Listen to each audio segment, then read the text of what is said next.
Selamat datang di channel Alur Donghua. Sebelum menonton, silahkan subscribe, biar Mimin tambah semangat update-nya. Jin King menekan rasa takutnya dan memaksa dirinya untuk bertanya, apakah dirimu manusia atau hantu yang terhormat? Bayangan aneh itu tersenyum sinis dan menggoda, manusia.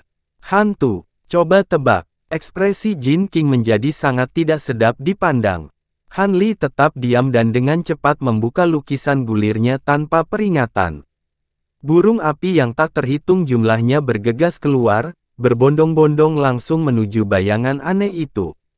Pada saat yang sama, burung besar yang dipanggil sebelumnya mengeluarkan teriakan tajam dan meninggalkan pertarungannya dengan ular menakutkan, menembak lurus ke arah bayangan aneh sebagai bola api putih yang menghanguskan. Bayangan aneh itu mendengus dengan jijik dan berkata, burung yang beku.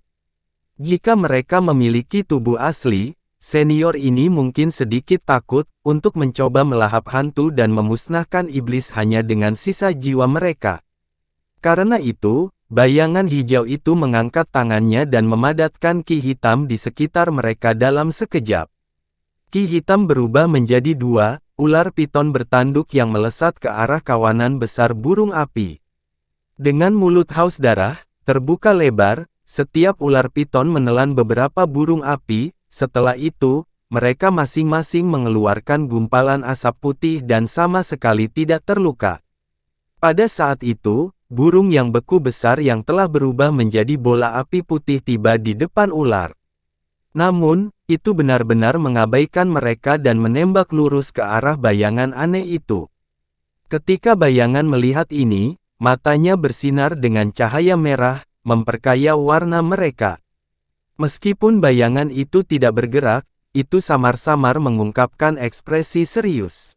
Jelas bahwa jiwa-jiwa yang tersisa dari burung yang beku hampir tidak berbahaya seperti yang mereka bayangkan. Tangan bayangan hijau itu gemetar, memisahkan ular piton bertanduk dari tangannya dan membiarkan mereka bergerak sendiri. Kemudian, sambil mengepalkan tangannya sekeras mungkin, api hijau gelap dari dunia lain muncul dari genggamannya. Segera setelah itu, tubuhnya kabur dan bertemu dengan bola api putih dengan pukulan keras. Saat Han Li dan Jin King menyaksikan dengan kaget, bola api putih tersebar oleh serangan dan menghilang dalam sekejap.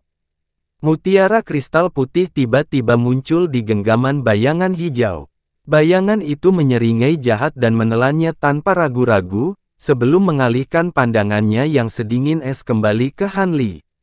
Pada saat itu, lukisan gulungan di genggaman Han Li terbakar, dan dia buru-buru membuangnya. Itu berubah menjadi abu dalam sekejap mata. Begitu lukisan gulir berubah menjadi abu, burung api yang masih kusut dengan ular tinta menghilang juga. Han Li menarik napas dalam-dalam.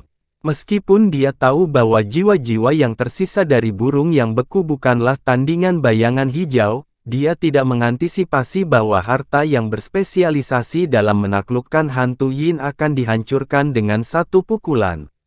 Dia hanya mengirim mereka untuk menyelidiki kekuatan lawan, dan akhirnya tidak mendapatkan hasil sedikit pun. Satu-satunya hal yang dia yakini adalah bahwa lawannya bukanlah hantu atau iblis. Tetap tenang, Han Li dengan penuh perhatian menatap bayangan hijau dan dalam hati menilai seberapa besar peluang kemenangannya jika mereka bertarung. Tidak buruk, aku sekarang sangat tertarik dengan tubuhmu. Adapun kalian berdua, silahkan pergi. Bayangan hijau perlahan berbicara sambil menatap Han Li. Tampaknya serangan terakhirnya telah memprovokasi itu. Tentu saja, jiwa bengkok tidak bergerak sedikit pun, tetapi ketika Jin King mendengar ini, dia menjadi terganggu, dan ekspresinya terus berubah. Sekarang setelah bayangan aneh itu menyuruhnya pergi, hati Jin King goyah. Setelah secara pribadi menyaksikan begitu banyak kultivator menemui akhir tragis, Jin King, yang biasanya membual tentang bebas dari rasa bersalah dan berhati jernih, untuk pertama kalinya merasakan keinginan untuk menghargai hidup.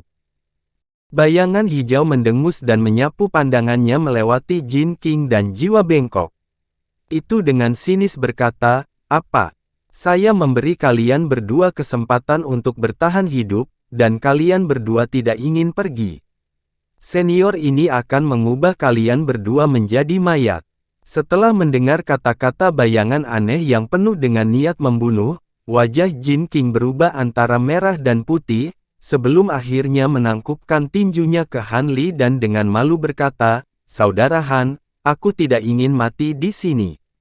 Aku harus mengecewakanmu." Setelah itu, dia bergegas menuju tangga batu tanpa melihat ke belakang. Ekspresi Han Li tenang dan tidak mengungkapkan emosi marah atau kecewa. Dia hanya menatap Jin King saat dia pergi dengan tatapan dingin yang samar. Mata merah bayangan hijau itu menunjukkan sedikit kepuasan. Saat Jin King bergegas melewati kerangka yang hancur, perubahan yang mengkhawatirkan terjadi. Fragmen kerangka di dekatnya tiba-tiba meluncur ke arahnya seperti rentetan panah. Dengan alarm marah, Jin King mengelilingi dirinya dalam lapisan cahaya perak dalam sekejap. Tapi tanpa menunggu dia melepaskan harta sihirnya atau mempertanyakan bayangan aneh itu, pecahan tulang bersinar dengan cahaya putih dan menembus penghalang peraknya seolah-olah itu tidak ada di sana. Sesaat kemudian, tubuh Jin King benar-benar tercabik-cabik dan jatuh ke lantai tanpa mengucapkan sepatah kata pun. Han Li tanpa ekspresi menatap mayat di lantai dan dengan ringan menggelengkan kepalanya. Dengan membalik tangannya, kantong binatang roh muncul di tangannya. Secara bersamaan, dua pedang terbangnya di depannya bergetar dan samar-samar melepaskan cahaya hijau. "Menarik, kenapa kamu tidak bertanya mengapa aku tidak menepati janjiku?" Bayangan hijau bertanya sambil mencibir. "Jika dirimu tidak ingin berbicara, maka tidak perlu mengambil inisiatif untuk bertanya. Aku hanya akan membuang-buang waktu." Han Li tanpa ekspresi berkata, "Tidak buruk, anak muda, Anda cukup mengerti saya. Jika ini terjadi sebelum aku menemui malapetaka besar, aku mungkin akan menerimamu sebagai muridku. Tapi sekarang, saya tidak akan pernah mengambil murid lain. Aku akan membalas murid-muridku yang berkhianat dengan mengubah tulang mereka menjadi abu dan memurnikan jiwa mereka." Bayangan hijau itu sedikit terkejut dengan jawaban Han Li, tapi tak lama kemudian suaranya sekali lagi menjadi sedingin es. Tanpa perubahan ekspresi, Han Li melambaikan tangannya. Bengkok jiwa kemudian berjalan ke sisi Han Li dengan tubuhnya diselimuti cahaya darah. Dia tidak berencana menyemburkan sampah, malah bersiap untuk menggunakan serangan gemuruh untuk mengalahkan musuh dalam satu pukulan. Pada saat yang sama, bilah tambahan dari pedang penghangat awan bambu dari dalam tubuhnya bersiap untuk menerkam dengan semangat. Setelah melihat cahaya darah jiwa bengkok, bayangan itu sedikit bergetar, dan itu tersenyum dengan sangat marah. "Cahaya darah ilahi, bagus. Apakah Anda murid Zenith Yin atau Zenith Brilliance?" Han Li sedikit mengerutkan kening. "Zenith Yin. Anda berbicara tentang Grandmaster Zenith Yin dari Pulau Zenith Yin?" Han Li bertanya dengan acuh tak acuh. Dia samar-samar merasa seolah-olah dia bisa mengungkap misteri di balik sekolah iblis hitam dan Pulau Zenith Yin.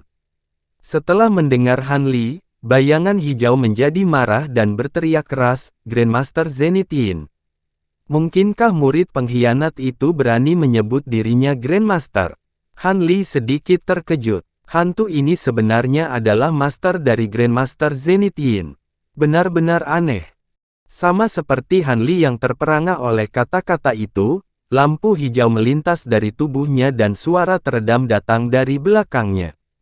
Han Li berbalik. Namun, sama sekali tidak ada apa-apa di belakangnya. Buruk, dalam hampir sekejap, Han Li mengerti bahwa dia telah ditipu dan buru-buru menoleh ke belakang, secara naluriah melepaskan 7 pedang terbang untuk melindunginya. Saat ini, mengendalikan 9 pedang penghangat awan adalah batas Han Li. Pada saat dia membalikkan kepalanya, 9 pedang terbangnya melepaskan seberkas cahaya pedang.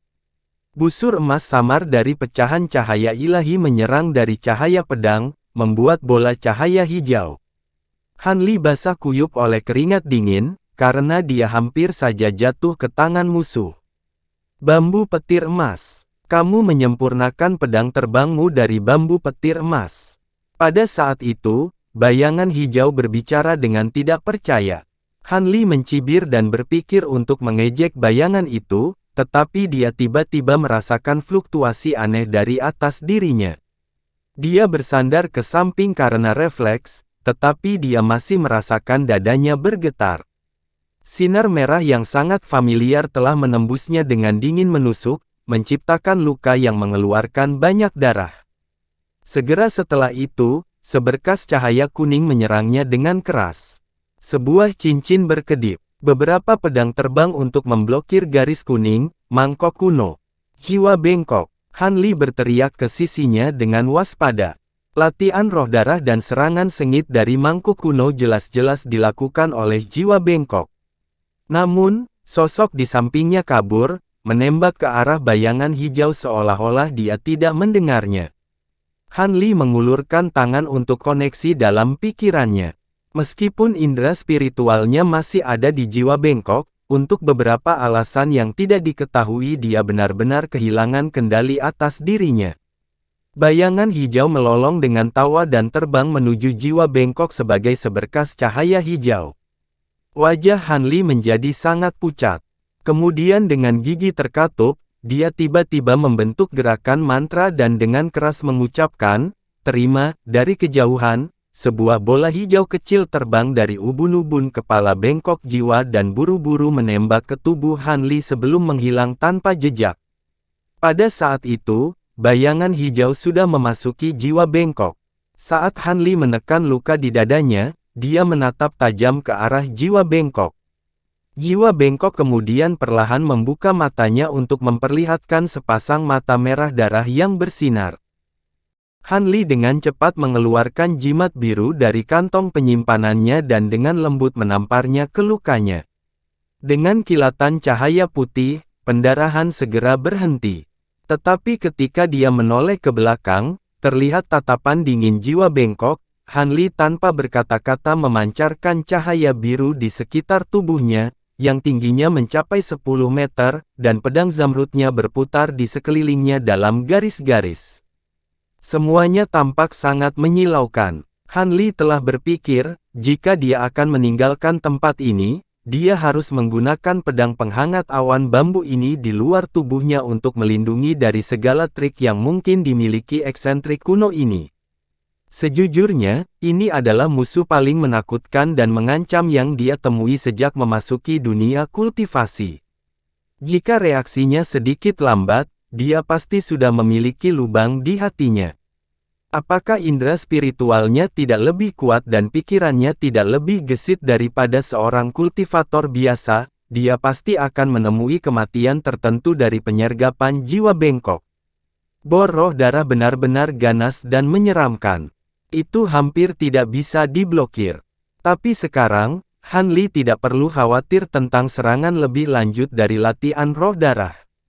Serangan terakhir itu adalah serangan terakhir yang dilakukan oleh jiwa bengkok.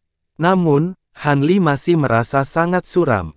Menurut teknik inkarnasi eksternal, dia jelas harus menyempurnakan fragmen indera spiritualnya dan tubuh fisik jiwa bengkok menjadi satu. Bagaimana hantu tua ini bisa mengendalikan jiwa bengkok tanpa sepengetahuannya? Dia bahkan tidak diberi peringatan sedikit pun. Jika bukan karena kecerdasannya yang terburu-buru mengambil kesadarannya yang terbagi dari jiwa bengkok, dia takut bayangan itu sudah menggunakannya sebagai metode untuk memakannya. Han Li sekarang menemukan dirinya dalam situasi yang benar-benar terpojok. Karena musuh telah merasuki jiwa bengkok, maka bayangan hijau itu pasti sudah mati dan lebih dekat dengan roh iblis jahat atau jiwa primal. Bayangan yang memiliki jiwa bengkok bukanlah hal yang buruk, dan itu sangat mungkin memberi Han Li kesempatan untuk memusnahkannya. Dengan pemikiran itu, Han Li membalik tangannya dan lonceng kuningan kecil yang dibuat dengan indah muncul di tangannya, lonceng pemandu roh yang telah dia simpan begitu lama. Lonceng ini berisi esensi darah dari tubuh fisik jiwa bengkok. Meskipun dia tidak bisa mengandalkannya untuk menangkap musuh, itu masih bisa digunakan untuk menciptakan peluang yang menguntungkan. Pada saat itu, jiwa bengkok, meregangkan dan menggerakkan tubuhnya seolah ingin membiasakan diri dengannya. Setelah melihat tindakan Han Li, dia dengan ketakutan melemparkan seolah-olah akan dilempar ke batu. Ekspresi Han Li menjadi gelap, dan dia tidak lagi ragu untuk membunyikan bel kecil. Dengan serangkaian dering bel yang jelas, mata merah jiwa bengkok berkedip, tetapi tidak ada perubahan lain yang terjadi dari tubuhnya seolah-olah tidak ada yang salah. Hati Han Li tenggelam. Terlepas dari trik apa yang kamu lakukan pada inti avatar ini, karena aku telah menjadi penguasa tubuh ini, apakah kamu percaya bahwa pembatasan kecil akan mempengaruhiku? Suara kasar jiwa bengkok dengan nada mengejek. Kamu tahu bahwa itu adalah avatar inti Vien. Hati Han Li bergetar karena terkejut. Hehe. Inti Vien dan teknik inkarnasi eksternal adalah sesuatu yang awalnya saya wariskan kepada dua murid pengkhianat saya. Apakah Anda percaya saya tidak akan melihat melalui mereka? Anda benar-benar berani menggunakannya di depan saya. Mungkinkah tuanmu tidak memperingatkanmu bahwa selama teknik rahasia ini digunakan untuk memperbaiki avatar, aku akan dapat dengan mudah mengendalikannya. Jiwa bengkok memutar lehernya ke kiri dan ke kanan dan berkata dengan tangan bersilang. Han Li bingung, tapi wajahnya memasang ekspresi aneh. Guru apa? Teknik pembuatan avatar adalah yang saya peroleh dari jimat giok. Mungkinkah itu ada hubungannya denganmu? Han Li bertanya, tidak mau menjadi kambing hitam bagi Grandmaster Zenith Yin. Terlepas dari apakah dia percaya atau tidak, Han Li hanya memberikan penjelasan. Slip batu giok. Anak muda, apakah Anda percaya bahwa dengan tidak mengaku sebagai murid dari dua murid pengkhianat saya akan membiarkan Anda pergi? Setelah aku menangkapmu, aku akan memurnikan jiwamu dan mendapatkan semua yang ingin aku ketahui. Bengkok jiwa tampaknya tidak percaya Han Li dan berbicara tanpa ekspresi. Dengan mengatakan itu, dia memberi isyarat ketumpukan kerangka di dekatnya tanpa ragu-ragu, menyebabkannya melayang di udara. Dalam sekejap, ia dipasang kembali menjadi kerangka lengkap, dan terbang menuju jiwa bengkok dengan kilatan cahaya putih. Meskipun Han Li tidak tahu apa yang dia maksudkan, dia tidak akan membiarkan lawannya berhasil dengan mulus. Dia segera menjentikkan jarinya 3 kali, menembakkan 3 garis cahaya pedang biru dari tangannya. Garis-garis pedang cahaya biru melesat lurus ke arah kerangka itu. Kamu berani melepaskan butiran cahaya itu? Jiwa bengkok berkata dengan sinis. Dia kemudian membuka mulutnya dan menyemburkan seberkas cahaya darah. Dengan serangkaian ledakan, cahaya darah dan cahaya biru menyerang dan menyebar menjadi cahaya. Han Li mengerutkan kening dan memasang wajah serius. Setelah dirasuki, kultivasi jiwa bengkok tidak lagi terbatas pada tahap formasi inti awal. Benar-benar aneh, tapi apa yang terjadi selanjutnya membuat Han Li semakin terperanjat. Begitu kerangka putih terbang di depan jiwa bengkok, itu bergabung ke dalam tubuhnya tanpa halangan sedikit pun. Bengkok jiwa kemudian keras meraung dengan kepala menghadap ke atas. Tubuhnya memancarkan beberapa kilatan warna yang berbeda, dari api hijau gelap dunia lain, kabut hitam pekat, dan cahaya darah ilahi jiwa bengkok. Ketiga pancaran berbeda ini saling bertautan, terus-menerus berkeliaran di seluruh tubuh jiwa bengkok dan sepenuhnya menutupi dirinya di dalamnya. Saat jiwa bengkok meraung, ledakan kecil bisa terdengar dari dalam tubuhnya. Dengan tubuhnya tertunduk kesakitan, anggota badan dan tubuhnya mulai menyusut perlahan. Setelah ini selesai, dia berdiri tampak jauh lebih pendek, persis seperti orang biasa. Tapi yang paling membuat Han Li terkejut adalah wajah bengkok jiwa telah berubah menjadi wajah pemuda dengan fitur wajah yang halus. Bahkan warna merah darah di matanya sangat redup. Pada saat itu, jiwa bengkok telah mengalami transformasi menjadi orang yang sama sekali berbeda. Han Li tertegun sejenak sebelum mengungkapkan senyum pahit. Han Li awalnya ingin menggunakan kesempatan ini untuk menyerang lawannya mengingat betapa beraninya dia menggunakan sihir di depannya, tapi dia tidak menyangka bahwa teknik ini akan dilakukan begitu cepat sehingga tidak ada kesempatan untuk memanfaatkannya. Setelah hening beberapa saat, Han Li dengan datar mengajukan pertanyaan aneh kepada pemuda itu, apakah ini tubuhmu? Pemuda lembut itu secara misterius tersenyum dan melirik Han Li dengan mata menyipit, dengan tenang berkata, kamu sangat meremehkan teknik demonifikasi jiwa mendalamku. Ini adalah seni rahasia yang hanya mampu dilakukan oleh seorang kultivator jiwa baru lahir. Selama itu dibudidayakan, tidak ada batasan dengan penyitaan tubuh, dan jiwa yang dalam dapat ditambahkan ke tubuh lain sesuai keinginan. Sekarang jiwaku yang dalam telah memantapkan tulangnya, aku akan membuatmu menjadi korban darah sehingga leluhur ilahi ini dapat bangkit sekali lagi. Dia mengangkat tangannya, tiba-tiba mengubah jari-jarinya menjadi cakar tajam dengan kuku hijau gelap sepanjang beberapa inci. Ekspresi Han Li menjadi gelap, dan dia tidak lagi membuang nafasnya. Dia membuang kantong binatang roh yang telah dia pegang sejak awal dan melepaskan beberapa ribu kumbang pemakan emasnya. Sesaat kemudian, awan emas dan perak bercahaya melayang di atas kepalanya. Kemudian dengan lambaian tangannya, lampu putih terus berkedip di sekelilingnya, mengelilingi Han Li dengan 40 boneka kera besar. Masing-masing dari mereka menatap pemuda itu dengan tatapan dingin. Tapi Han Li tidak berhenti di situ. Dengan kedua tangannya membentuk segel mantra, 9 pedang kecilnya terbang keluar sebagai cahaya biru dan menyatu menjadi pedang zamrud sepanjang 3 meter. Garis pedang tanpa henti berkelap-kelip dengan busur cahaya keemasan yang terus-menerus memancar. Setelah melihat ini, ekspresi pemuda yang lembut itu sangat berubah, mengungkapkan keterkejutan dan ekspresi serius. Setelah tatapan pemuda itu berkedip beberapa kali, dia tiba-tiba berkata, pedang terbang yang disempurnakan dari bambu petir surgawi, teknik pengendalian serangga, dan boneka. Sepertinya Anda benar-benar bukan murid Zenith Yin dan Zenith Brilliance. Karena ini masalahnya, lalu bagaimana kalau kita mengobrol dulu? Han Li, yang baru saja mempersiapkan seluruh serangannya, tercengang setelah mendengar ini. Tapi setelah hening beberapa saat, dia dengan dingin berkata, sayangnya, aku benar-benar ingin menguji apakah dirimu yang terhormat mampu menerima pedang terbangku atau tidak. Tanpa ragu sedikit pun, Han Li menunjuk ke arah pedang terbangnya yang besar, dan pedang itu segera meluncur ke arah pemuda itu dalam seberkas cahaya hijau setebal ular piton. Saat terbang, terdengar suara guntur. Wajah pemuda itu sedikit tenggelam saat melihat ini, dan dia dengan ringan melambaikan cakarnya di depannya.